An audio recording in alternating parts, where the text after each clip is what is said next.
Clovis roamed the glacial tills of the Montana highline as a boy, he hadn't yet realized that he was walking in the footsteps of the very first Montanans who lived there over 13,000 years ago. But he would become a renowned Montana archaeologist and take it upon himself to embark upon his search for the first Montanans.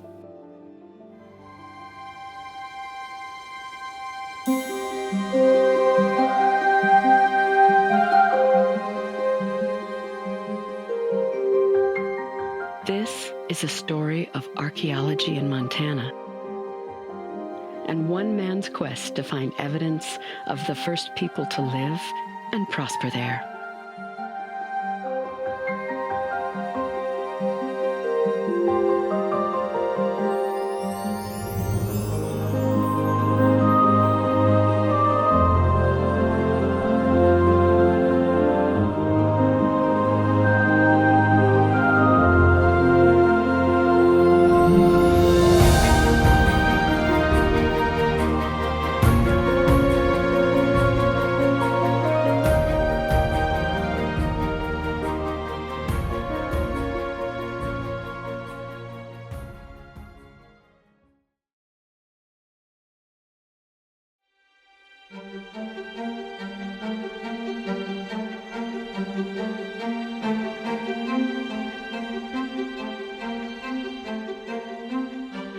Thomas Jefferson had much to think about in 1803 as he prepared to send Meriwether Lewis and William Clark to explore the vast, uncharted Louisiana Purchase. The logistics were daunting. The Indians were unpredictable, and if that wasn't enough, the expedition could encounter the American Incognito. This was the name given to a fabled beast imagined only because of a massive molar unearthed in upstate New York in 1705. Jefferson was obsessed with 7-foot tusks and molars the size of a man's fist that he displayed along with Native American artifacts in his museum-like entrance at Monticello.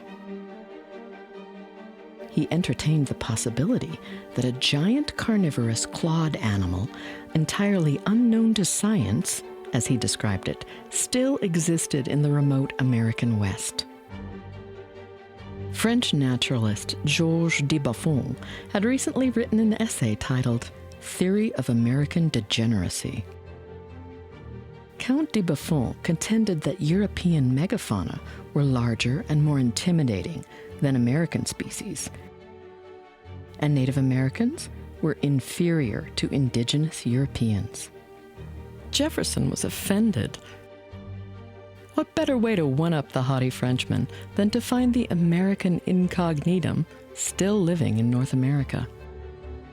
Actually, the oversized fossils he had collected were from the American mastodon that had existed in northeastern American forests during the Ice Age.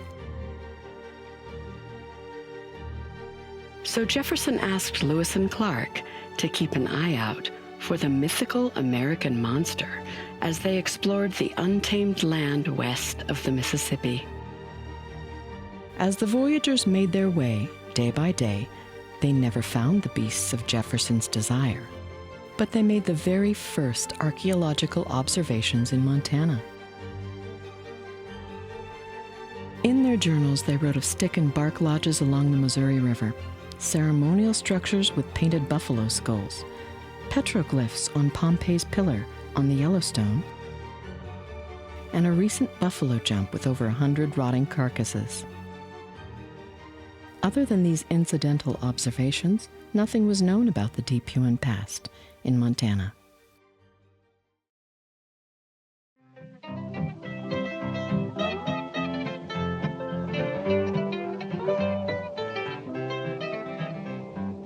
Some folks like the summertime when they can walk about, strolling in the meadow green. It's a pleasure, there's no doubt. Montana has always been a harsh, unforgiving environment. Yet humans have lived there since the end of the Ice Age, 13,000 years ago, maybe longer. This is a story of archaeology in Montana, and one man's quest to find evidence of the first people to live and prosper there. Les Davis was a wild kid of the Montana prairie. He was born in Shelby in 1935 on the windswept, brittle plains of the Montana Highline, hugging the southern Canadian border. He was raised in a tar paper shack in the Kevin sunburst oil fields. His best friends, he said, were scarce library books and secondhand comics. He later wrote, "I was drawn to rattlesnakes, badgers, coyotes, pronghorn antelope, white-tailed jackrabbits, prairie gophers, swift foxes, bobcats, and mule deer on salt flats, with sagebrush and cactus margins, and in wild rimrock country. My life seemed to resonate with those wild places and wild creatures.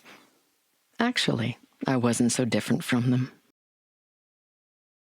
Davis would become a renowned Montana archaeologist. He had a wry sense of humor and a gregarious personality. Like Indiana Jones, for nearly 50 years, he explored the far reaches of the vast Montana landscape, searching for deeply buried, well-hidden clues to its prehistoric inhabitants.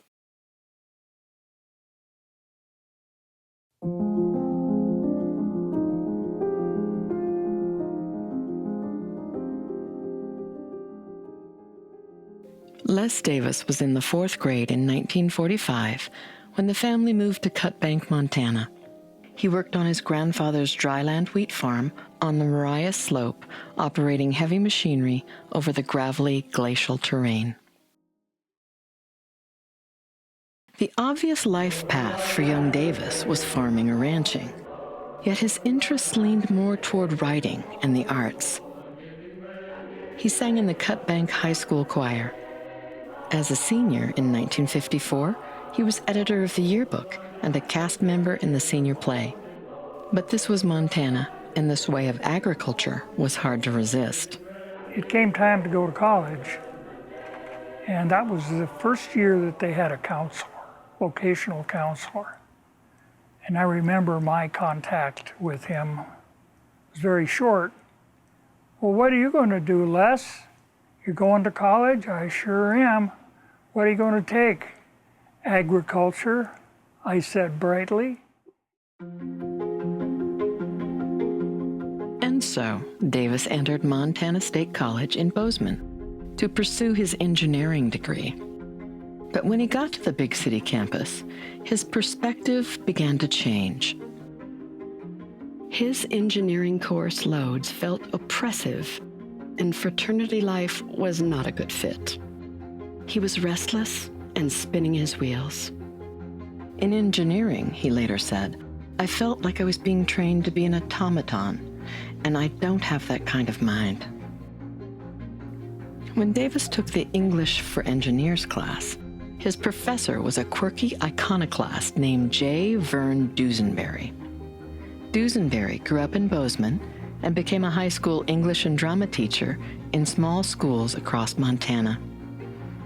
He easily related to Native Americans and was adopted by a Pend Oreille chief at the age of 31 and given the name Many Grizzly Bears. Dusenberry joined the Department of English at Montana State College in 1947. Unfortunately, he was derided by some of his peers for his close kinship with Native Americans. "Vern and his Indians," they would scoff. One colleague saw through the cultural prejudice and academic backbiting. Robert Pirsig, who would later write the cult philosophy classic Zen and the Art of Motorcycle Maintenance, taught creative writing at Montana State College. He was one of the few faculty members who could relate to the unconventional Dusenberry and his empathy for Native peoples. Pirsig thought Dusenberry was unfairly targeted in academia and told his story in his second novel, Lila, An Inquiry into Morals. In the book, Pirsig's alter ego, Phaedrus, recognized Dusenberry's dilemma, that he had become part of the Indian culture, and not an objective observer as demanded by academic anthropology. Dusenberry lit a fire in the imagination of Les Davis. When Dusenberry eventually decided to abandon the toxic environment in his current position, Davis followed him to the University of Montana in Missoula. But he was going over there to get a master's degree in anthropology. And he was a great teacher. So I transferred over there at the same time in the spring of 1956. And that's where I discovered anthropology. Really got into it. It was a great intrigue. My curiosity was really inspired. This was the academic and intellectual environment that inspired Davis to change his life course. Encouraged by Dusenberry, Davis spent the winters of 1959 and 60 interviewing Pend Oreille elder Peter Beaverhead and his wife Josephine at their home in Ronan, Montana. But his anthropological roots were about to take a turn toward prehistoric archaeology.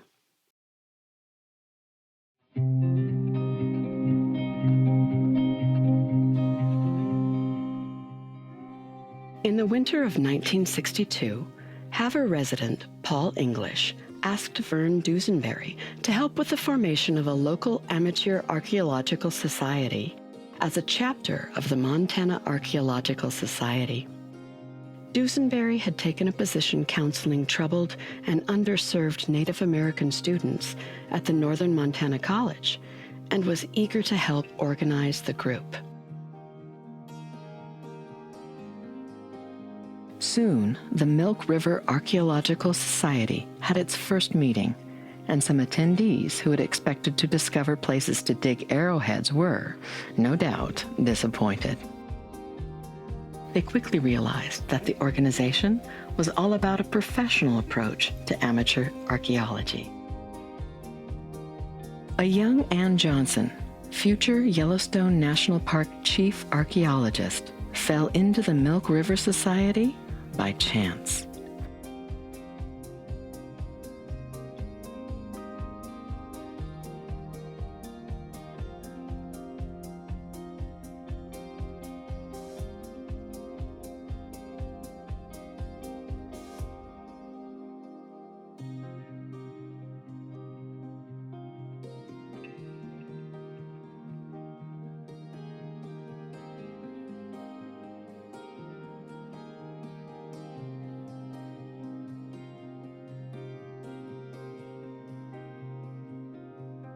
With palpable excitement, the group gathered all the literature and equipment they could find and set up a lab and research library in Emmett Stalkop's basement.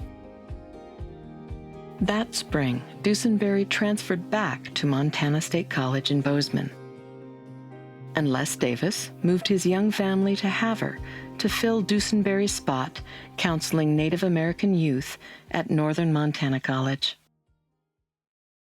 Now residing in his new position at Northern Montana College, the motivated young scholar Davis became the guiding influence for the Milk River Archaeological Society.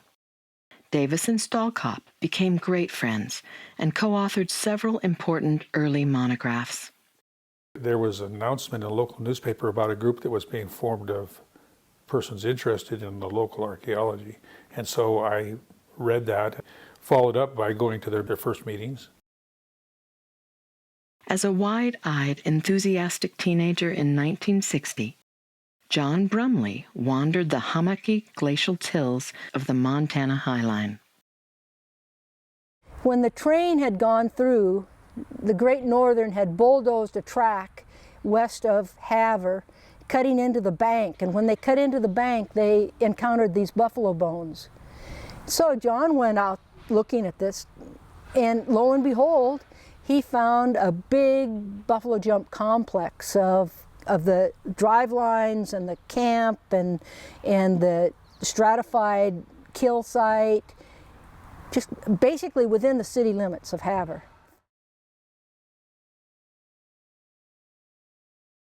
When the Milk River Archaeological Society formed, Brumley jumped at the chance to share his discovery with the exciting new organization. A great concern of the fledgling society was the frenzied arrowhead collecting and pot hunting occurring across the state.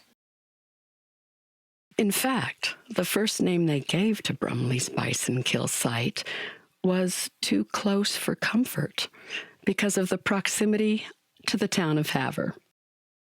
Later, Les Davis suggested a more appropriate name, Wakpachugan, translated as Little River, the Assiniboine name for Milk River. In 1964, the Milk River Society excavated the Keister site and extensively vandalized bison kill in the Missouri Breaks.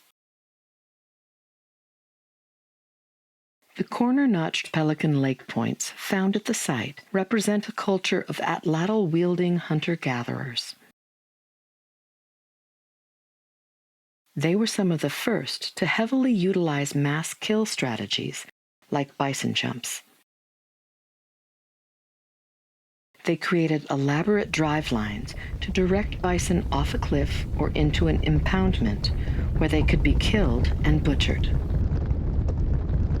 These Northern Plains people thrived from 3,500 to 1,600 years ago by repeatedly using the same strategic methods to hunt herds of bison and sometimes antelope. Ann Johnson was cutting her archaeological teeth at the Keister site.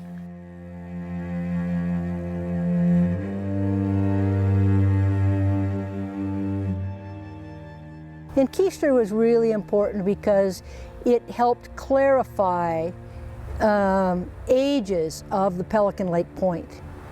And, we got to remember that we didn't have very many radiocarbon dates back then. And archaeologists today look at a point and say, oh, well, that ranges from this time period to that time period. We didn't have that kind of confidence or knowledge back then. And so Keister was really important, and it was a great bonding experience because we had some difficulties with the weather. It rained like torrential rains, and we got stuck out there in the gumbo and on and on.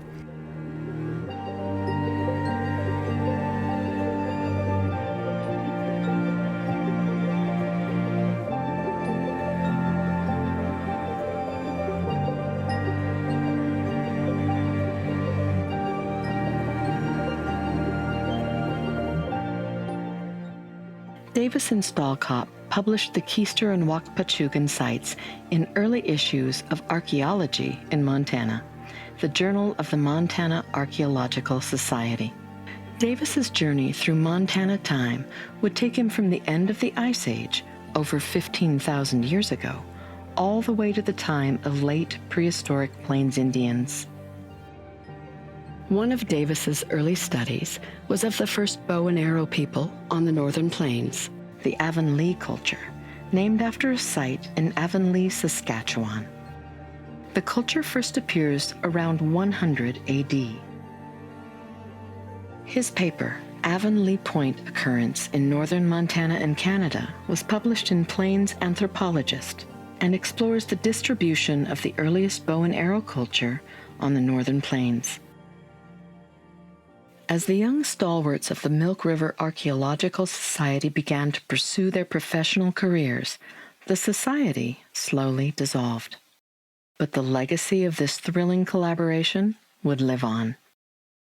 In 1966, Les Davis moved to Calgary to develop his ambitious PhD dissertation, The Prehistoric Use of Obsidian in the Northwestern Plains. John Brumley followed Les to Calgary to get his degree in archaeology. He ultimately directed the development of the Wakpachugan site as a living museum exhibit at the H. Earl Clack Memorial Museum in Havre. Emmett Stalcott became a judge and justice of the peace in Havre and continued to collaborate with Davis. Ann Johnson moved to Missoula to pursue her master's degree in archaeology, creating a comprehensive cross-referenced bibliography of Montana archaeology. She eventually became chief archaeologist in Yellowstone National Park.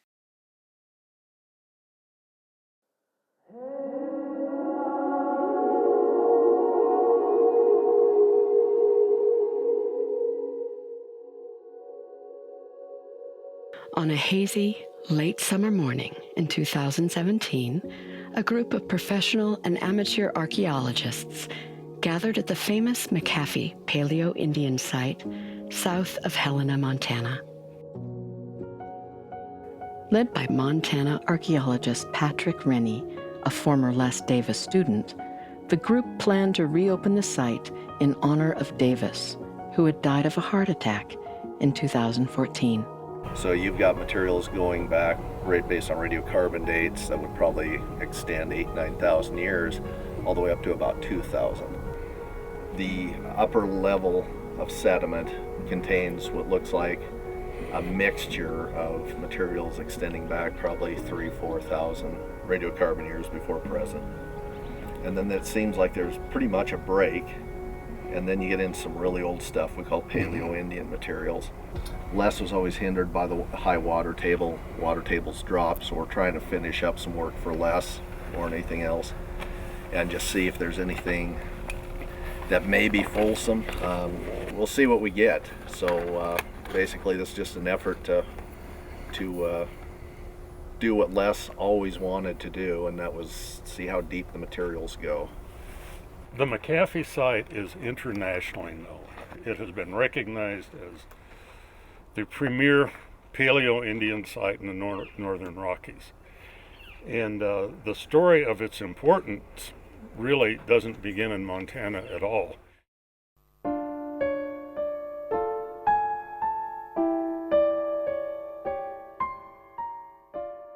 Prior to the year 1859, the concept of prehistory did not exist. In the mid-17th century, Archbishop Usher boldly calculated from biblical scripture and other writings that the earth was created around 6 p.m. on October 22nd in the year 4004 BC. By the mid-18th century, through years of observing Earth processes, James Hutton developed the principle of uniformitarianism. Hutton reasoned that the Earth is in a state of perpetual change as a result of uplift, erosion, and sedimentation. He recognized that sediment from eroding mountains is laid down horizontally, in oceans or floodplains, for example, with the older material deposited at the bottom and successively younger layers above. This created a chronological layer cake stratigraphy. He theorized that the gradual erosion and sedimentation that can be observed in the modern age is an analog for Earth processes through time. Over half a century later, in 1830, Charles Lyell, the preeminent geologist of the day, popularized the work of Hutton in his famous text, Principles of Geology. Uniformitarianism became the foundation upon which all of geology and archaeology would be based. Lyell came to believe that the Earth was indefinitely old. He coined the term Pleistocene as a new geological epoch indicated by massive silts and gravels along with large erratic boulders that had been deposited by receding glaciers and ice sheets. This has come to be known as the Ice Age. Extinct mammal remains were found in these deposits, but not in the overlying sediments. Still, without modern absolute dating technologies, like radiocarbon dating, the actual age of the deposits was elusive.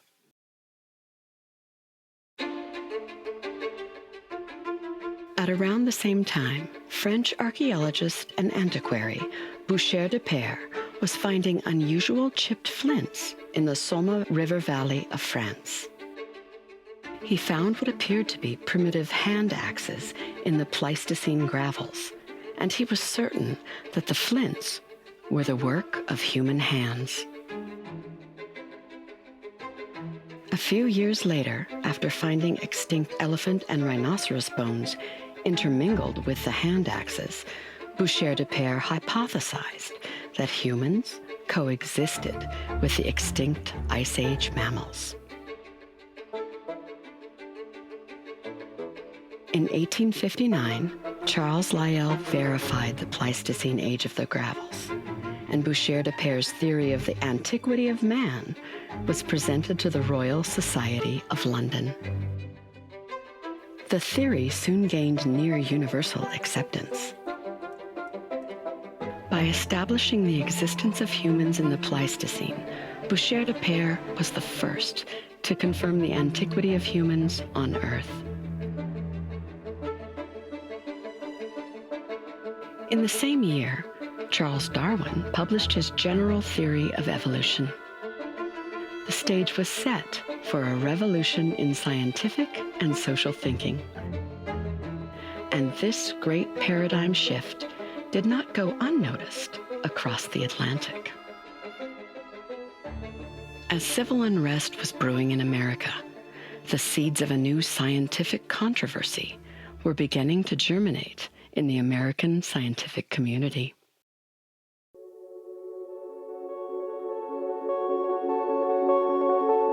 Since the antiquity of humans on Earth had been verified in 1859, American archaeologists, like Charles Abbott, searched for Ice Age man in America. Discoveries of chipped stone spear points similar to those from the European Stone Age were being found across North America. Abbott, a physician and naturalist, found crude stone tools in the glacial gravels of New Jersey during the 1870s. He claimed to have found glacial man in America and was even called the American Boucher de Pere by some. But not everyone was on board with the idea of Stone Age humans in America. Abbott had powerful detractors from the formidable Smithsonian Institution. William Henry Holmes, of the Bureau of American Ethnology, and his successor, Czech anthropologist Alice Erdlicka, curator at the U.S. National Museum, became the key antagonists in the American Paleolithic controversy. Holmes and Erdlicka, it seemed, went out of their way to disprove strong evidence of ancient man in America. Holmes argued that the primitive stone implements from the New Jersey gravels could simply be preforms or unfinished tools of more modern Indians. Erdlicka, known as the Bone Doctor because of his study of human skulls, was an early proponent of scientific racism. He believed that humans entered the Americas no earlier than 3,000 years ago, and if Ice Age humans existed in the Americas, their skeletal remains should look like Neanderthals. The classic story about him being wrong, I think, was he wanted to prove that by the shape of a person's skull, you could determine if they were going to be a criminal or they were prone to insanity or whatever. And he was apparently a very gifted writer and capable of presenting a supremely logical argument for a case that was probably not true.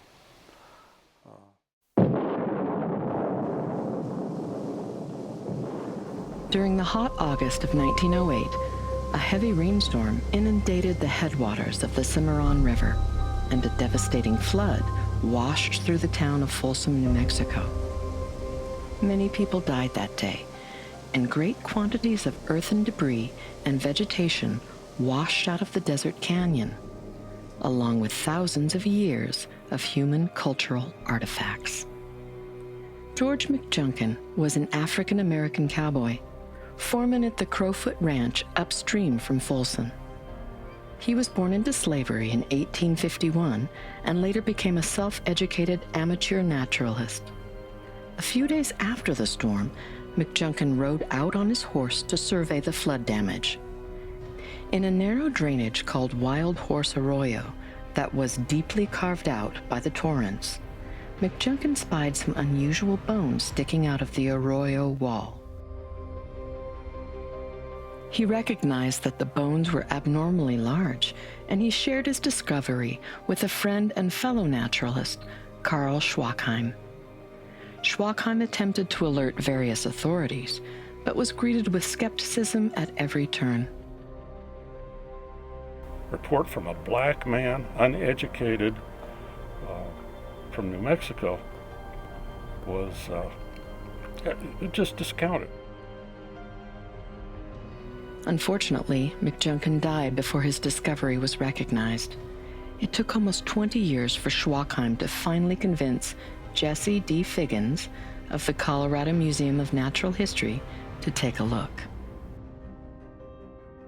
Figgins was impressed and hired Schwackheim to continue the excavation. In 1927, Schwackheim located a delicate fluted spear point in situ between two bison rib bones. Paleontologist Harold Cook identified the bones as from an extinct bison species. This placed the age of the spear point at more than 10,000 years old, when the giant bison antiquus had become extinct. Despite the ongoing bitter scholarly debate, this was finally enough evidence for most of the scientific community to accept that there was a deep human past in America. Figgins named the site and point type Folsom. Only a few years after the discovery of Folsom verified the antiquity of humans in America, University of Pennsylvania archaeologists unearthed an even older culture beneath the Folsom layer at Blackwater Draw near Clovis, New Mexico. A larger, more crude style of fluted projectile point was found associated with extinct mammoth bones. This newfound Clovis culture would become the most controversial Paleo Indian discovery in American archaeology, because it quickly became regarded as the first human culture to populate the Americas.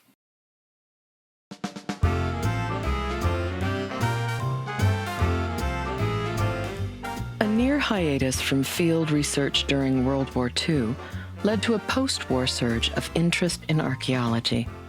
World War II ends. The Corps of Engineers and Bureau of Reclamation begins developing dams up and down the Missouri. And they hear that someplace near East Helena,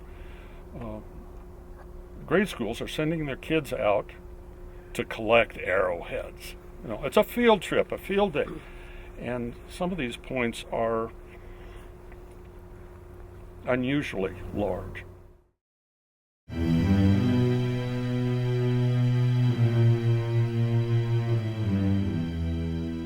The year was 1951.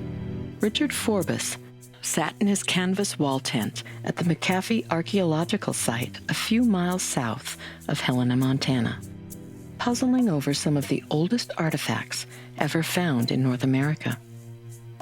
The sweet smell of pipe tobacco, oil-treated canvas, and pungent kerosene fumes filled his nostrils. The history is long. Actually, it's as long as anything that we probably got in Montana as far as interest and research goes. It had been collected by locals, arrowhead hunters, since at least the early 40s, probably the 30s, maybe going back farther than that. Digging down through thousands of years of Montana time, Forbes found evidence of middle to late archaic hunters, using the site from 7,000 to around 2,000 years ago. below that level, he uncovered a Scott's Bluff component dated to 10,000 years ago. And digging deeper, he found Folsom-style Paleo Indian projectile points, which pushed the age of this secluded Montana campsite to more than 11,000 years ago.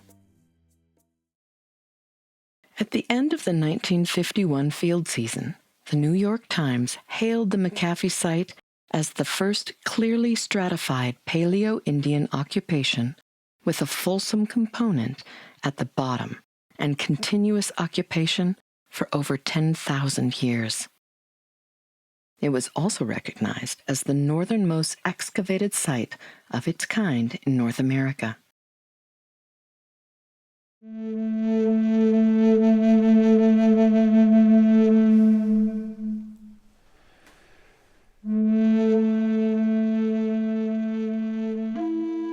Les Davis later became good friends with Dick Forbes and would come back to MacHaffie numerous times to continue the study of this deep record of human occupation in Montana. In 1989, Davis confirmed the Folsom component at MacHaffie and uncovered traces of Paleo-Indian deposits beneath the Folsom level.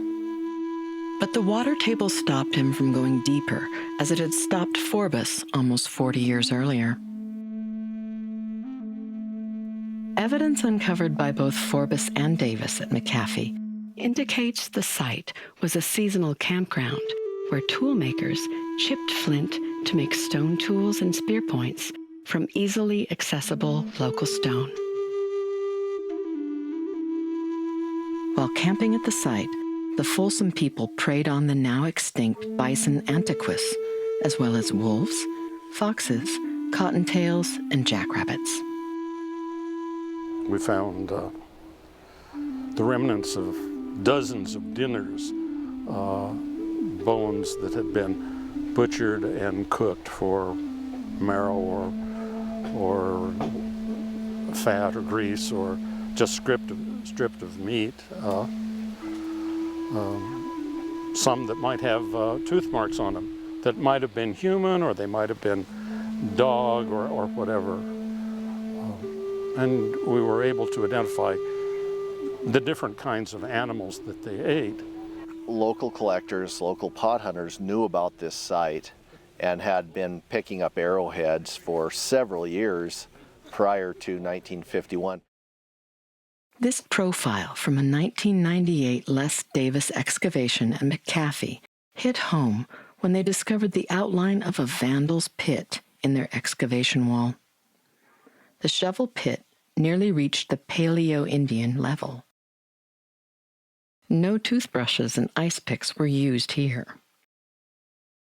In his career, Davis made it a priority to educate people of the importance of leaving artifacts in place to preserve the context of Paleo-Indian lifeways. Les Davis came to archaeology in the late 1950s, only 2 decades after the Clovis culture had been accepted as the oldest evidence of humans in the New World. Older archaeologists were raised to believe that there was nothing earlier than glacial gravels. So that Clovis was the earliest. You're not going to find anything that predates the last ice age termination. And so, you're looking at 12,500, 800 years or whatever, and we wouldn't find anything older, period. So we didn't look. The theory became known as Clovis first. It was an elegant and seductive hypothesis. As the theory goes, the Wisconsin glaciation reached its maximum around 21,000 years ago. So much planetary water was imprisoned in the massive Laurentide and Cordilleran ice sheets that sea level around the world was over 100 meters lower than today. The west coast of North America extended as much as 200 kilometers out beyond modern shorelines. Today's Bering Sea was a vast grassy plain connecting Asia with North America. Asian Paleo Indians crossed the so-called Bering Land Bridge, pursuing herds of woolly mammoth to Alaska. But they were stopped in their tracks on the Alaskan peninsula by a frigid wall of ice. Over time, climate change began to melt the ice barrier. Eventually, an ice-free corridor opened on the east side of the Rocky Mountains around 13,000 years ago. This provided a pathway for the Clovis people to migrate south of the ice. According to the Clovis first theory, these intrepid explorers were the first people to populate the Americas. We operate with such blinders on, whatever our training was. It's hard to ever get out of that mindset and to keep moving along with changing concepts. But, it was hard not to be trapped in the Bering Land Bridge is the only possibility. And it controlled the mind of Western American archaeologists from that moment forward. The southern exit of the ice-free corridor spilled right onto the windswept plains where Davis grew up. To the nascent thinking of Les Davis, the first stop of Paleo Indians entering the New World was Montana.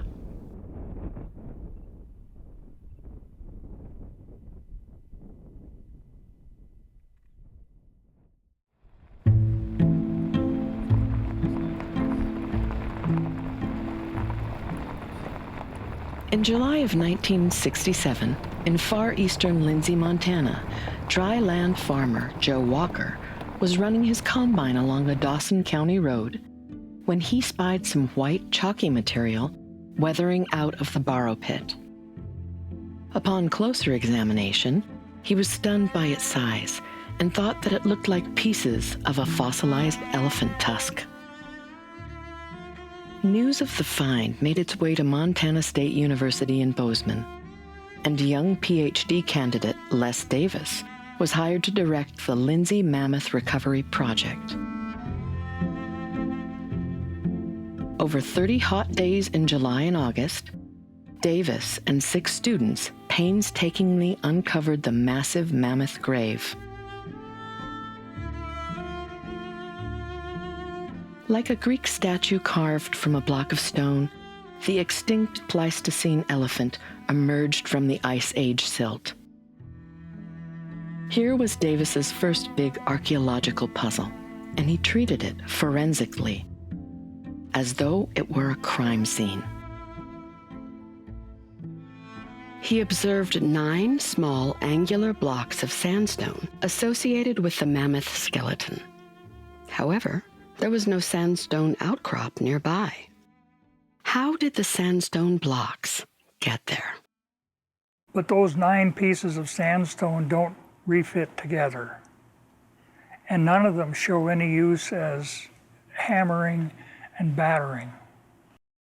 But the question is, why are there 9 pieces of sandstone either touching or lying next to parts of the mammoth skeleton?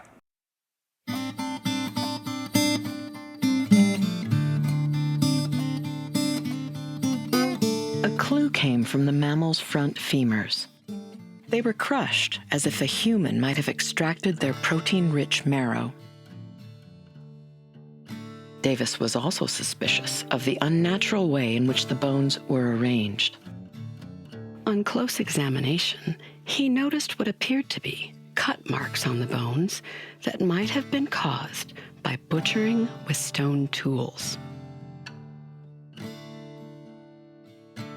The crew sealed the exposed bones with resin and later cast them in plaster for the trip to Montana State University. Davis would study the mammoth for the rest of his career. Eventually, PhD candidate Catherine Krasinski confirmed his suspicion that the cut marks on some of the bones were made by humans.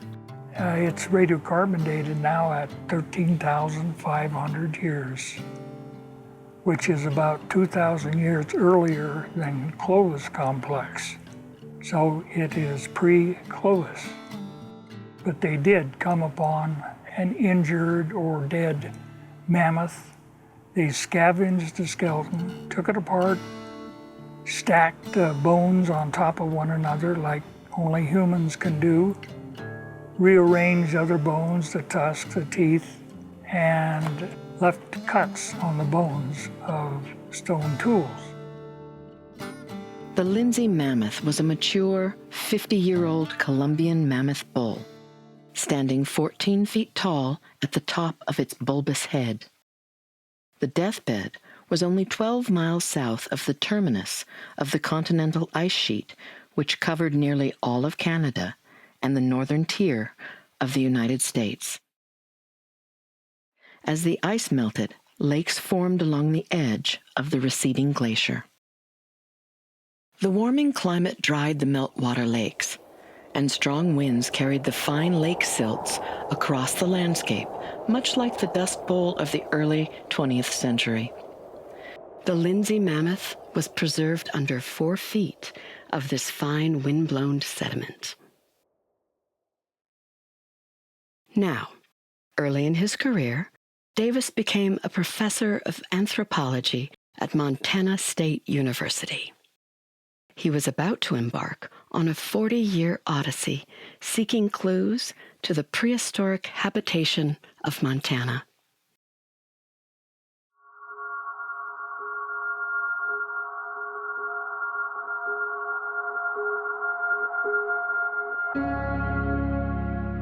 The headwaters of the Missouri River, a fertile confluence of 3 major Rocky Mountain drainages in Montana. A place where wildlife and people naturally congregate.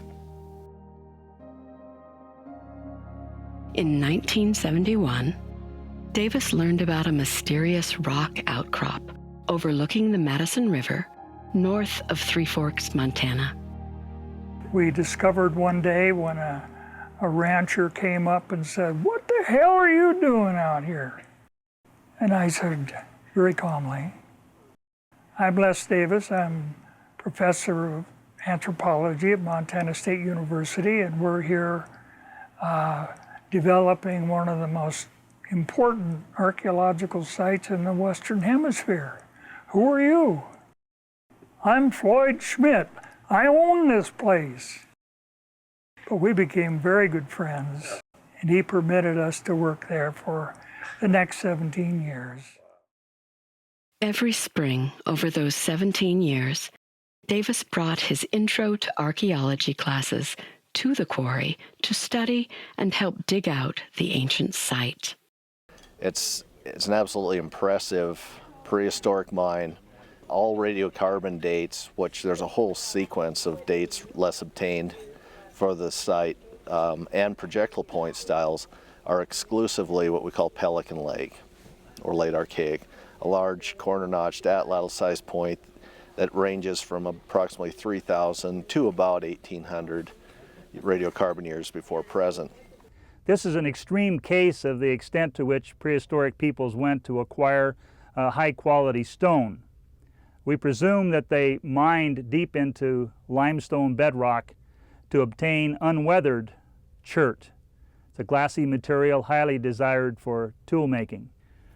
The chert occurs in many colors and forms in this quarry site, principally brown and reddish materials of high quality. They occur as nodules and as lenses inside of the limestone where they formed by replacing the limestone materials with silicates. They've used a hammerstone to batter from this surface and remove flakes. These flakes then were later worked using pressure techniques to form the various kinds of tools that were necessary to sustain life. Projectile points, knives, scrapers, perforating tools, cutting, all kinds of implements that they found necessary. What's really interesting about the Schmitt site is it is a true hard rock mine. These people were hammering their way through massive amounts of limestone bedrock and actually tunneling back through the limestone bedrock as well. During the years leading up to 1976, the country prepared to celebrate the American Revolution bicentennial. Film student Richard McCallum was taking Davis's intro to archaeology class, and he needed a subject for his senior film. Davis and McCallum collaborated to produce The Changing Dawn, a philosophical film recreation of the Pelican Lake people working the Schmitt chert mine. This was an opportunity for Davis to bring to life the culture of these industrious Native Americans, whose chert mining activities sustained many generations of families in this remote Rocky Mountain headwaters. With a mere $3,000 bicentennial grant, they enlisted students from the class as actors and created one of the earliest film representations of Stone Age lifestyles in Montana. In this year of our bicentennial celebration, we can learn from the ingenuity and courage shown by earliest men. Indeed, the day may come when the teachings of archaeology can be applied as history to the problems of today and tomorrow. By establishing archaeological sites as historic landmarks and national monuments, future generations will be enabled to appreciate the strivings, successes, and high spirit of those who went before. I think I would have thrown my hands up in frustration at the nature of the disturbance of this site, and how less even understood how deep to go always amazed me. I would have stopped again when we start hitting large, massive pieces of limestone bedrock, pieces the size of a Volkswagen. And no, Les would send students down into the pit without eye protection, without helmets, with sledgehammers, and we'd reduce giant boulders into pieces big enough to fit into these small rubber buckets, which were then roped up a makeshift wooden slide, while other students, also equally unprotected, are bent over in the pit below excavating, while tons of rock are being lifted out over their heads. The rock just kind of caved in on me, caved in my head, shoulders, and somehow instinctively I just kind of flopped out, rolled out to the one side, and some of those rocks kind of rolled down on my feet and ankles. And we can laugh about it now, but what I remember most from that experience with Steve was, for what was it, 2 weeks, you had to wear a tank top to all the classes because your road rash was so horrific on his shoulders. And I had stitches in my head, top of the head up here. And amazingly, Les never lost a student, although major injuries always occurred. But those were different times. I mean, there was no thought of lawsuits or you know, the need for any kind of safety. They mined there from about 1300 BC till 200 AD. It's about a 1500-year span of time. And as we reckon generations, you divide about 40 into that, and you'll see how many generations were active in doing this. Now this is where they mined it and made a few tools, but they basically carried this chert that they had extracted down to a large, what is now a large cultivated field of about 350 acres. They took it down there, built their fires, cooked, ate, and worked the stone. And we have very large collections that were made in the cultivated field and can compare what they were doing there with what they were doing in the mine. So this is a good example of one of the ribs that was used at the Schmitt site by the people who were mining, the chert nodules at the Schmitt site. It's a very long, well-preserved piece of rib. It comes to this rounded, polished tip, the result of this being used extensively, digging and prying and so forth. There are pieces of clamshell that have been drilled to make a flat bead, and then there are lines around the beads, a decorative thing. A couple of shells that have been sort of notched like combs. So there's a lot of what we would think of as women's stuff in the mine. Of course, there are many women's tools in the mine. Here are a couple exquisite bone artifacts that probably didn't have to do with mining of chert, but rather my guess is that they had more to do with domestic activities. This is a beautiful, highly polished perforating tool that comes to a very sharp end and with these remarkable decorations on it. I found 4 olivella shells from the Pacific Ocean that had been drilled through both ends, and they were all found lying together in one place. There was a lot of prehistoric exchange and trade of different kinds of goods and products that are reflected here. It's interesting that it took place that long ago, but it points out that native peoples were interacting very early and were not just isolated groups of people maintaining their own distinctive cultures. There are generalized lifeways that persist here for more than 11,500 years, and certainly right on down to the time of Columbus and beyond, even to the time of the arrival of Lewis and Clark. Enormous amount of projectile points. They used the atlatl and dart, so-called spear thrower, during that 1,500-year period. So it really opened my eyes. One of Les's things is we never dig deep enough, and I think Schmitt is a great example of just that.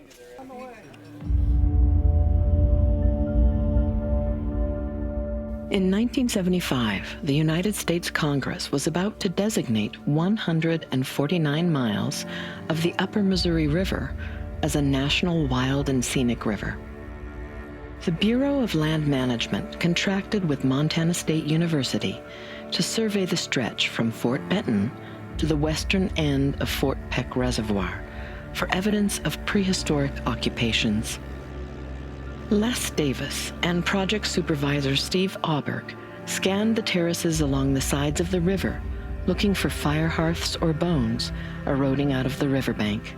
We'd set up camp, we'd work for maybe a week, 10 days out of one camp, and then we'd move on down. The BLM would resupply us. They had a big John boat and they could move up and down river, and they would resupply us. Along this stretch of the Missouri, Davis documented the transition from atlatl hunters, represented by the Pelican Lake points at Holmes Terrace, to the Avonlea bow and arrow culture at Lost Terrace.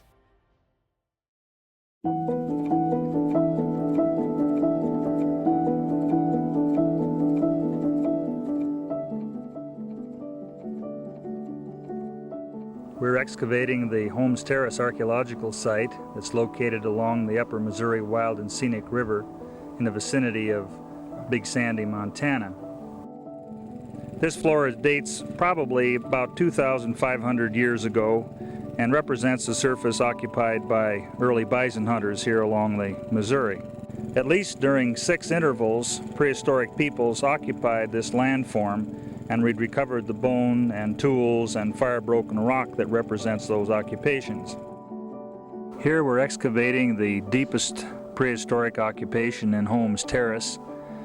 It's here at this point slightly over 2.9 meters below modern surface.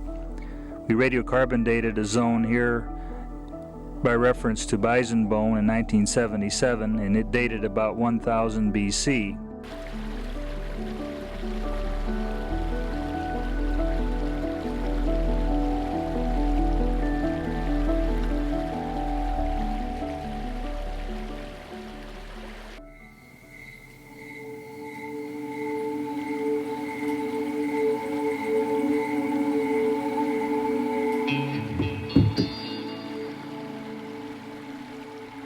One foggy morning in July, archaeologist Steve Auberg was surveying the bank of the river with binoculars. He spotted a thin horizontal layer of mammal bones, plus the remnants of a fire hearth 12 feet below the surface of the cut bank. Auberg and Davis decided to investigate the archaeological site that would later become known as Lost Terrace. It turned out to be one of the most unusual prehistoric campsites they had ever seen.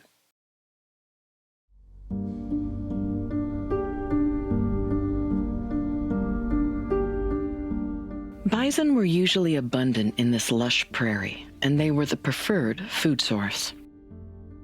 They also provided bones, horns, hooves, sinew, and hides as raw materials. As Davis said, the bison afforded a hardware store-like stock of raw materials essential for life support. But the bison were nowhere to be found that fateful winter. Perhaps a harsh or early cold snap caused the bison herds to remain farther south. Auberg had discovered a rare pronghorn antelope kill site from 1,000 winters ago. The real hard time was the early spring, because their fat supplies would be depleted. The fat supplies of other species on which they would be dependent upon are also depleted. It just depends on how long is it from the break of winter into true spring. This is the critical season for many game species. And humans, of course, under these circumstances would also be subject to those kind of stresses. Out of necessity, the resourceful Avonlea people went after a population of pronghorn for winter sustenance. Zoo archaeologist Michael Wilson determined that the remains of 84 adults and 25 unborn pronghorn were unearthed at this kill site, representing one winter of occupation. So they possessed the know-how. They were keen observers of every living thing. Even though they didn't hunt pronghorn, they knew everything there was to know about pronghorn behavior. And when forced by circumstances, that is, unavailable bison and being in difficult condition, they could kill pronghorn. They had the technology for it. They understood the behavior. They would just adapt their technology and their hunting techniques to another species. So we have to pass all of the sediments that we remove by excavation through a very fine screen in order to recover these very fine residues. Here, for example, the skeletal remains of nearly 50 unborn pronghorn antelope. These unborn pronghorns are about 3 months from full term. So it's late winter, February to March activity. And we can compare their sizes from one animal to another, and again deduce the stage of development they were in at the time. Their mothers were killed by prehistoric hunters using bow and arrow.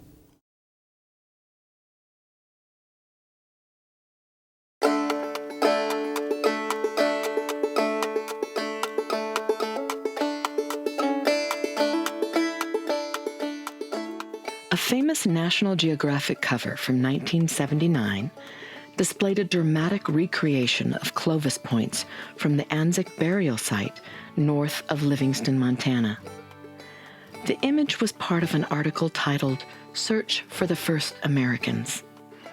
Montana archaeologist Larry Larin was with Davis on the Lindsay Mammoth dig in 1967. A year later, he was investigating the exciting Anzac Clovis burial site. Stunning, large Clovis projectile points were found alongside the skeletal remains of a 10-year-old boy. The artifacts and human remains were dusted with red ochre, a pigment well known for its use in Native American rituals. This is the only confirmed Clovis burial site in the Americas. DNA from the Anzac child would eventually lead to an understanding of the deep roots in North America of modern Native American tribes. The search for Paleo Indians in America was reaching a fever pitch, and Davis was determined to find more evidence of these earliest people in Montana. He called it his search for the first Montanans. Now Davis was dancing around a time so deep in the human past of North America that he was observing the transition between the Pleistocene and Holocene epochs. So I loved that Les was the first person to think about, well, where were those ice sheets on the ground? And then where are the archaeological remains that date to that, at least, the earliest paleo stuff, and to start looking for patterns. Davis and geologist Chris Hill developed maps of terminal moraines and ice proximal lakes and tried to match known Paleo Indian sites with the landscape of 13,000 years ago.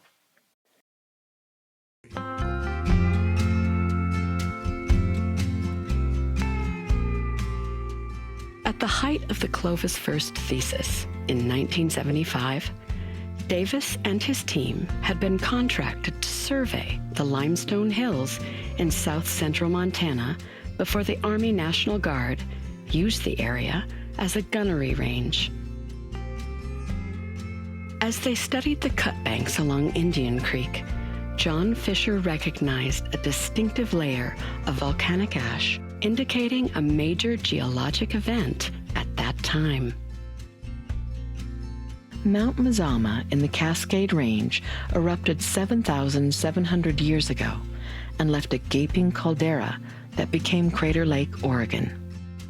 The eruption was the largest in the Cascade volcanic arc in the last million years, raining volcanic ash on an area of over 350,000 square miles. This ash layer is a common marker for archaeologists for dating purposes. When Fisher identified the Mount Mazama ash layer, they knew that any artifacts found below the ash were from ancient humans living in the area more than 7,700 years ago. Soon Davis found evidence of charcoal from an ancient campfire at the base of the towering cut bank. He was kind of walking along the cut bank and he found a hearth that was eroding from the bank, and it was probably 5 to 6 meters below surface. And this vertical cut bank's hanging over Les, and he's working with a trowel. He's troweling, exposing this feature, which ended up being Folsom age.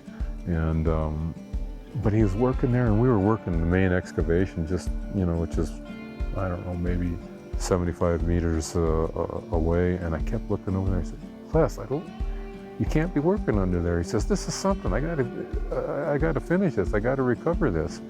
And so he stayed there, and I thought we were going to be digging for him at some point, but he got it out of there. At Indian Creek, Davis found what appeared to be a Clovis occupation some 25 feet below the modern surface. In the same layer, just above bedrock, they also found volcanic ash from the Glacier Peak eruption in the Cascade Range, which had been radiocarbon dated to around 13,000 years before present. This put the bottom of the excavation right at the Clovis level. Maybe this was why more Folsom and Clovis occupations had not been found in Montana, Davis speculated, because they were so deeply buried and difficult to locate. Ken, I brought along and arranged some of the stone artifacts from the Indian Creek site to give you some sense of what they look like and what they were used for. This is all Indian Creek site materials here, and next to it I have specimens from the Schmitt site that we'll see next. I have a number of projectile points here laid out in sequence from earliest to most recent. This is 11,000 years old. This goes up to 9,000 years old. This is the only excavated Clovis artifact, usually used elsewhere by peoples who were hunting elephant, although we have no elephant represented at this site here. From that earliest projectile point, which was used on a lance or spear, and we have the next one that we call Hell Gap, that is about 10,500 years old to 10,000 years old. This is an agate basin projectile point that's somewhat later than 10,500 years old and our part of the world. Now these are the kinds of heavy-duty artifacts that essentially hunters of early bison used in the 11,000-year-old part of the site.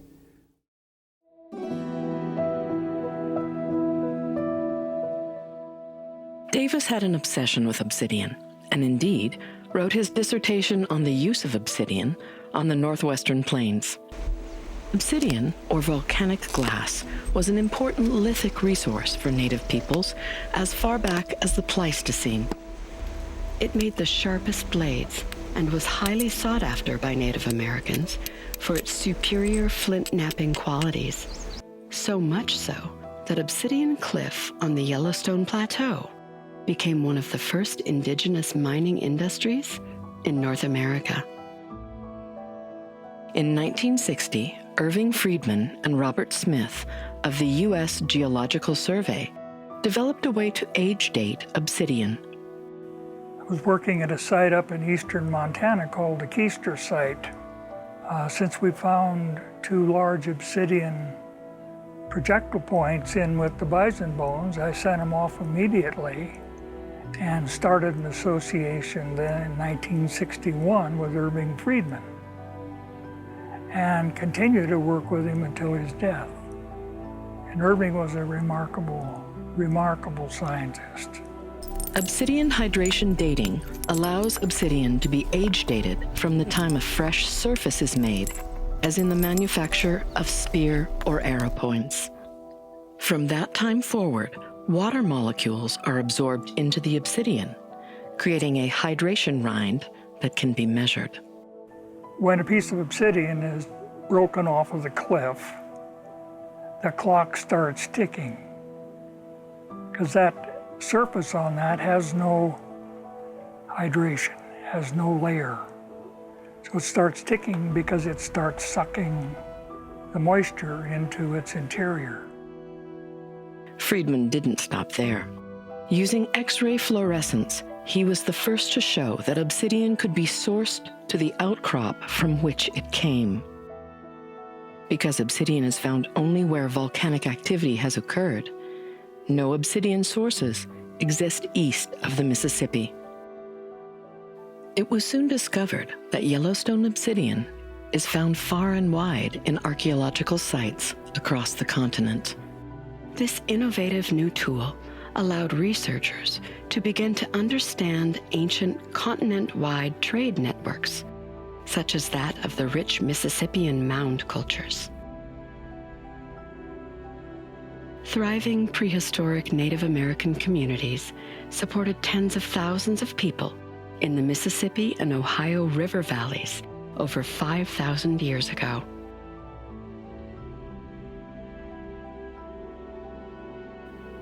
Thanks to an industrious trade network, they acquired a wide variety of resources from across North America, including marine shells and shark's teeth from the Atlantic and Gulf coasts, mica from the Appalachian Mountains, galena from the upper Mississippi Valley, copper from the Great Lakes, Knife River flint from North Dakota, and obsidian from Obsidian Cliff on the Yellowstone Plateau.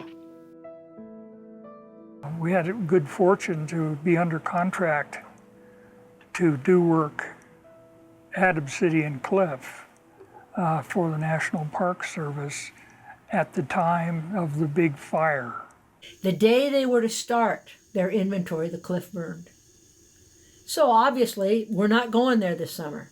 But in June, when they went back, there was no vegetation. It was perfect. You could see everywhere. With the forest stripped bare of undergrowth by the fires, the team found obsidian excavation pits all across the Obsidian Cliff Plateau. The survey demonstrated the importance of Obsidian Cliff as a far-reaching lithic resource for Native peoples. Ann Johnson worked with Les Davis, Steve Auberg, and geologist Jim Schmitt to write the National Historic Landmark nomination. Obsidian Cliff gained National Historic Landmark status in 1996.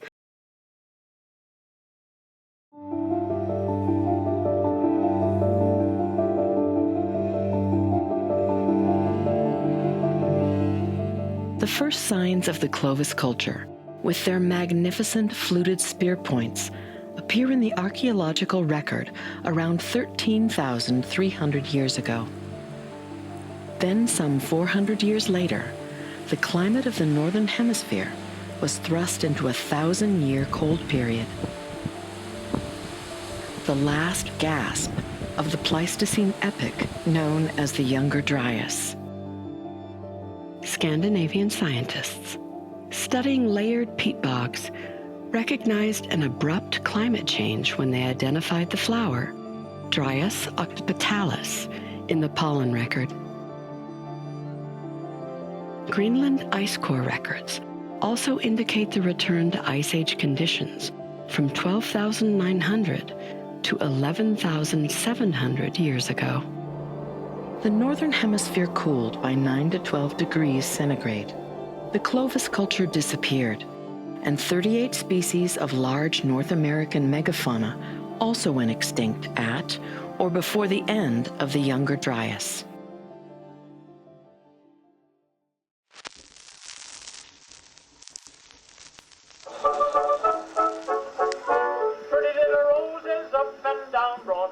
In the summer of 1946, Tag Riddle and his gang of adolescent explorers found a cave in a remote corner of the family homestead near Wolf Creek, Montana. They had youthful visions of finding pirate's gold and silver-handled dueling pistols. As they ventured deeper into the cave and widened the dank passages, they began finding large bones and Indian artifacts. For the rest of his life, Tag and his family explored and excavated Blacktail Cave.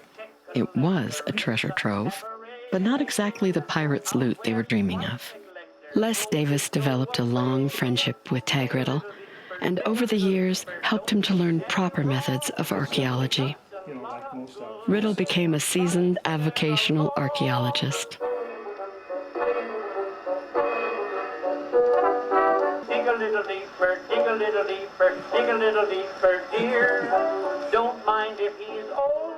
We have over 28 Ice Age animals that we found during that first dig in there, including everything from a mouse inside of the nostrils of that great big old muskox that died probably about the same time he did.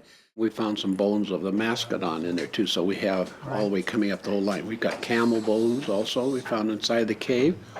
These here ages on these muskox and the Kodiak bear skulls and that bison occidentalis skull are all about 11,500 years old. This looks like it's probably one of the ribs of our muskox from inside the cave, just recovered today. Davis had heard about a Goshen projectile point close in age to Clovis that was found in the cave. He wanted to excavate to see if he could verify a Paleo Indian association with extinct Ice Age mammals that had been found there. A real jumble of fossils, materials that go back well into the last Ice Age, and possible association around 11,300 years ago of humans with one or more of these fossils. We associate Montana with large mammals like grizzly bears, elk, wolves, and bison. But at the end of the Ice Age, it might have looked more like wildlife on steroids. Mammoth and giant bison are well known in Paleo Indian archaeological sites across the state. But Davis and colleagues found quite an eye-opening array of Pleistocene megafauna thriving in Montana prior to the Younger Dryas extinction.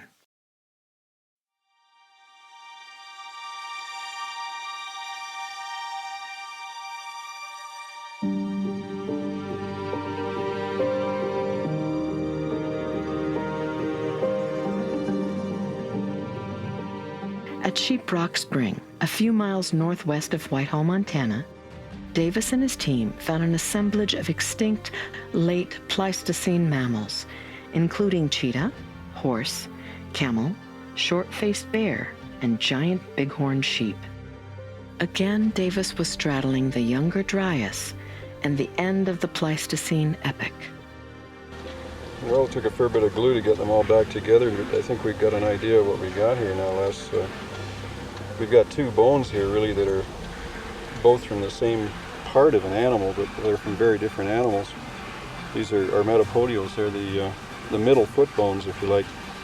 And you see here there's a single toe on this one, so this is from a horse.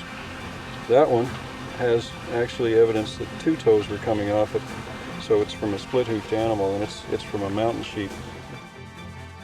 No human artifacts were found associated with the extinct megafauna. But above the mammal bones, in the early Holocene, Paleo Indian artifacts dating to around 11,000 years ago were abundant. Several patterns were beginning to emerge from sites Davis was excavating in the region. Paleo Indians seemed to prefer mountain foothill environments for campsites, and, unlike the big game hunter caveman mythology, they utilized a wide variety of small to medium-sized mammals like rabbit and deer, along with an occasional large mammal.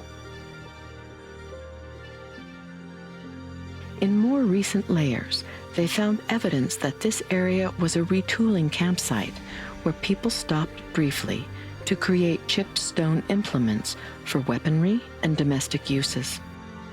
The site was used almost continuously from the end of the Ice Age through the middle pre-contact period.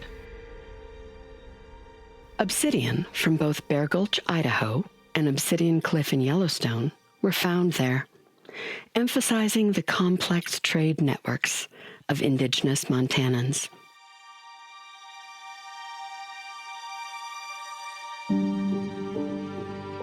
In a one-of-a-kind flint knapping sequence excavated at the site, 947 lithic pieces are believed to represent a single knapping episode. 6,000 years ago, an Aboriginal artisan brought a core of greenish-gray chert to a temporary campsite at Sheep Rock Spring.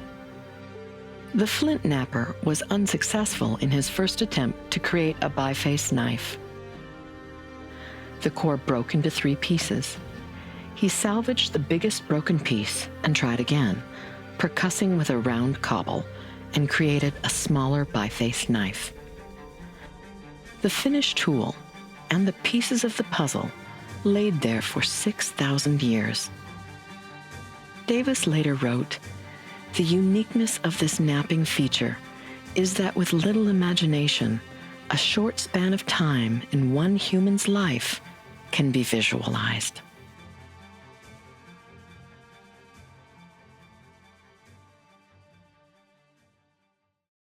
A number of theories exist to explain the sudden climate reversals and mass extinctions at the end of the Pleistocene. Some researchers suggest that the extinctions and the demise of Clovis were a result of overhunting by the Clovis culture. Others hypothesize that climate change was the culprit, caused by a meltwater disruption of the conveyor-like Atlantic deep water current that transports warm tropical water to the north.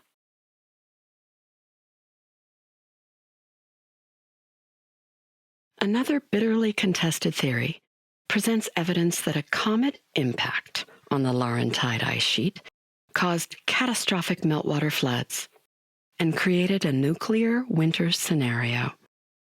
It's possible that some combination of these events contributed to the life-altering younger Dryas and the tumultuous end of the Pleistocene epoch.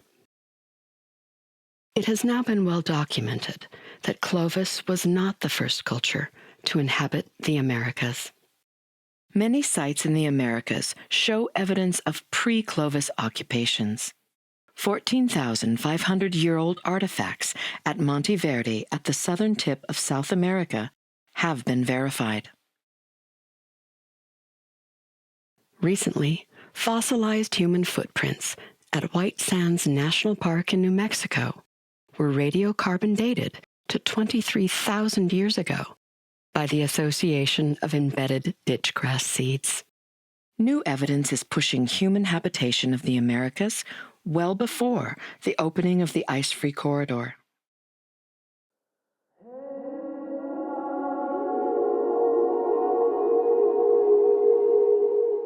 Patrick Rennie went back to the MacHaffie site again in 2018 and continued to dig deeper at Montana's oldest Paleo Indian excavation.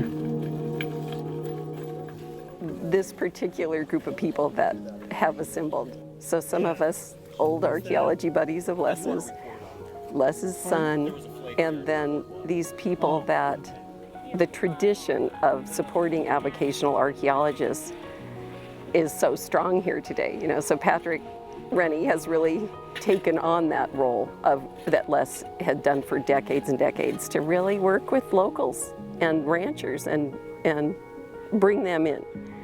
Because so many places it's just a very exclusive academic club. And Les was never like that. He was always working hard to do the right thing. And yeah, I just have the utmost of admiration for him as a human being and as an archaeologist. Yeah, and as a humanist. In the oppressive heat of a Montana summer afternoon, they found what Davis had been looking for all those decades. I'm stunned. We've been looking a long time for that. I actually never thought that we'd really find a paleo point out here. This, and I saw this work side. Wow. And then Mel took it. I don't know how much volume or quantity of dirt we moved, but it was cubic meters and looking for this. A finely crafted Folsom projectile point, much like the one found in Folsom, New Mexico, nearly 100 years earlier. Somebody sat down approximately 10,000 years ago and made that, and for whatever reasons left it here. Oh, Les must be so excited. It's a once-in-a-lifetime experience.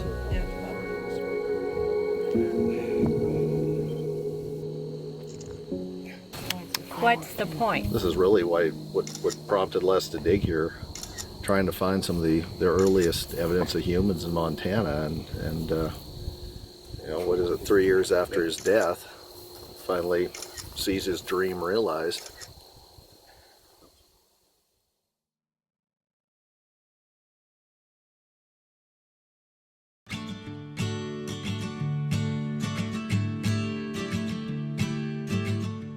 In a career spanning 50 years, Montana archaeologist Les Davis pursued evidence of the earliest inhabitants of Montana. Flake by flake, charred seed by Obsidian projectile point, he pieced together a rich interpretation of over 13,000 years of the lifeways of indigenous Montanans.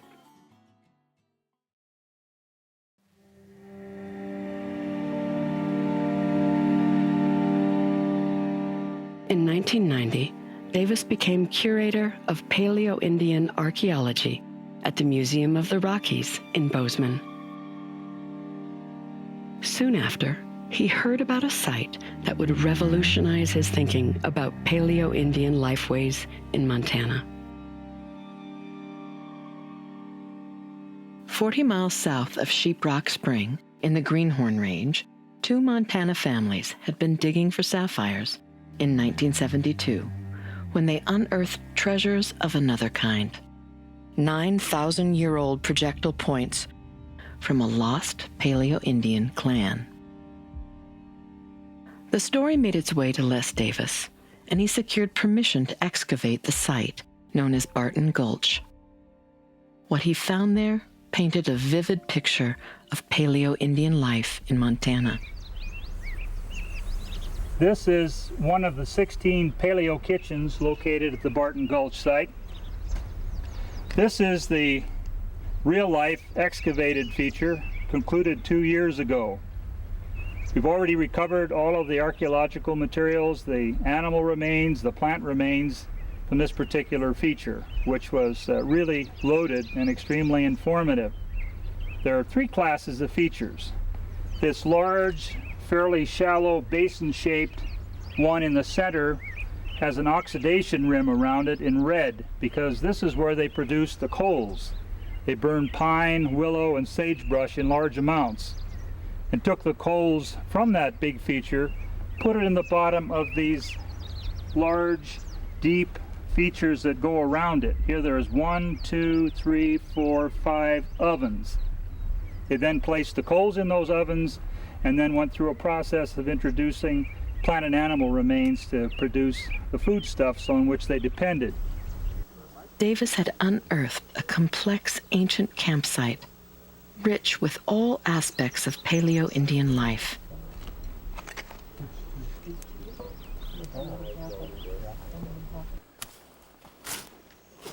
Davis and his crew attempted to reproduce the paleo kitchens, and graduate student Steve Armstrong conducted paleo cooking experiments. My thesis work for my master's degree was on Barton Gulch, experimental archaeology, trying to reproduce the little earth oven kitchen complexes that we were digging at the Barton Gulch site. They were dated to about 9,400 years old. So I was trying to reproduce the results that we were finding from our excavation in terms of the roasting pits. I used some of the same materials that we were finding in the excavation, such as the prickly pear cactus, rabbit, and basically it's kind of the same technology or things that we do today. Say a pig roast. You dig a hole in the ground, you build a fire, you put the coals in, you throw the food in and bury it, and a few hours later it's food, dinner. Paleo-ethnobotanist Steve Auberg analyzed the residues of long-ago meals in the paleo kitchens.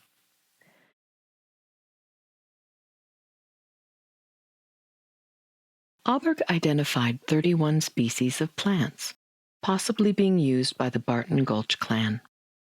Slim leaf goosefoot and prickly pear cactus seeds were the most abundant. He identified several plant species that could have been used for medicinal purposes. Many of the goosefoot seeds found in the roasting pits were popped, suggesting a possible method of preparing the seeds for consumption. Many of the plants were simply eaten raw in their natural state. But they did prepare camas, bitterroot. But they ate berries and many kinds of plums and ripe fruits, simply ate them right off the bush. Didn't require any preparation whatsoever.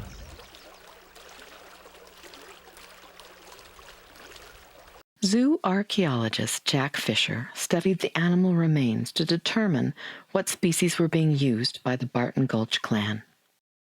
Deer were the most abundant, and both cottontail and jackrabbit were also used extensively. Fisher identified cut marks on the deer bones and scars of hammerstones crushing the bones. Most likely, marrow was harvested from the pulverized bone, and bone needles were manufactured from bone splinters.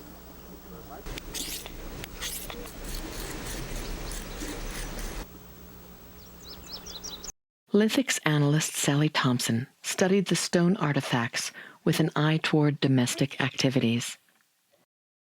The Barton Gulch site has such well-preserved family hearth area activities and the work at the camp.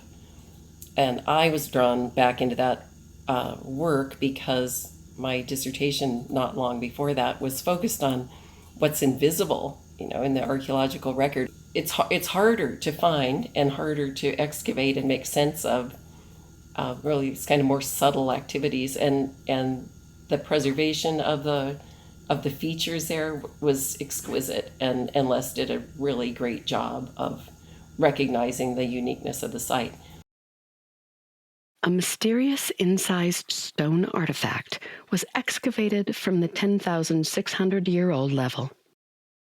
Some have suggested it may be a grinding tool for atlatl points. Certainly the power of human imagination was at work here, but we may never know the ultimate purpose. When I was in grad school in the 70s, really everything about the books about Paleo Indians were all called Early Man in the New World and things like that. And I got so sick of doing the research because it was all about men and men's activities and macho hunters. So even the macho archaeologists were looking for the most macho site where the biggest animals were killed.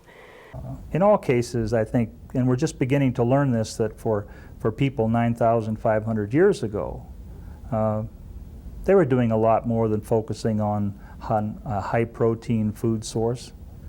They were using a wide variety of plants that were available seasonally to augment it, and using a large number of small mammals, using marmot and prairie dog, ground squirrel, cottontail, jackrabbit, mink. A lot of lesser species were thrown into the pot. So while like we all might prefer to have a T-bone, there's that day when the inevitable hamburger looks very good in the absence of the energy to go out and hunt a bison.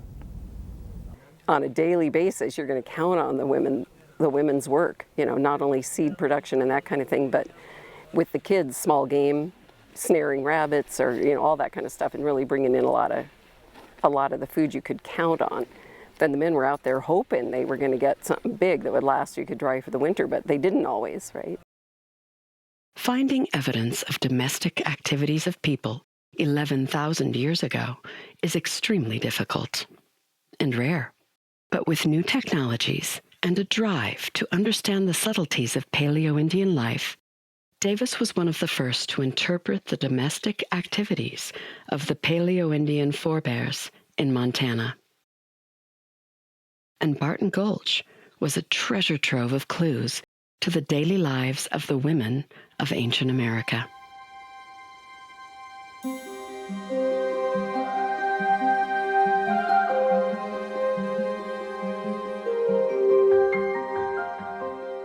For thousands of years, Native families trekked to this verdant valley in the Ruby River drainage of southwestern Montana. Clear water ran cold from the melting snowfields. Mule deer found abundant grass to graze in the lush meadows. The people hunted small to medium-sized game with the atlatl and dart. Women and kids dug prickly pear cactus and gathered slim-leaf goosefoot for the seeds. They picked chokecherries and rose hips to mix with venison to make pemmican.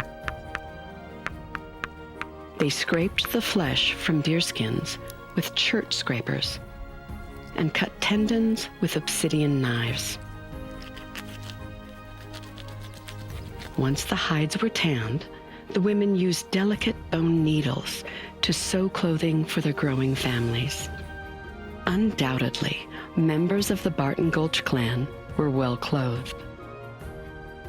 Artisans would surely be chipping flint and obsidian, creating tools and weapons. There easily could have been women flint knappers and men who engaged in domestic chores. They gathered around communal kitchens to prepare food while they talked of their daily adventures and the future of their clan. This was a community of people much like ourselves. Individuals with different skills, desires, and beliefs, all living beneath the veil of the heavens. And therein, I think, lies the ingenuity that enabled 11,500 of years of the use of Montana by prehistoric peoples. They used it extensively, apparently used it well, and left only trace marks on its landscapes. And a good many of those trace marks are effectively invisible. And that's what we as archaeologists try to do, is to find those traces and to weave those traces through excavation into fabrics that help us get a grip on and develop a kind of appreciation about the past that isn't accessible or available through any other method. In his epic quest to find evidence of the first Montanans, Les Davis humanized Paleo Indian culture in Montana, and he inspired a new generation of researchers to continue the quest. The end of the Younger Dryas, 11,600 years ago, marked the beginning of the Holocene epoch. The career of Les Davis came to an end just as the Holocene was transitioning to a new proposed geologic epoch, the Anthropocene, or the age of humankind. Davis had studied over 13,000 years of successful indigenous human occupation in Montana. Now, entering this daunting new age where humans have overwhelming influence over the fate of our own species and all others, Davis said it well. Excavating the dirt of archaeology is easy. It is removing the dust of ignorance that is the challenge.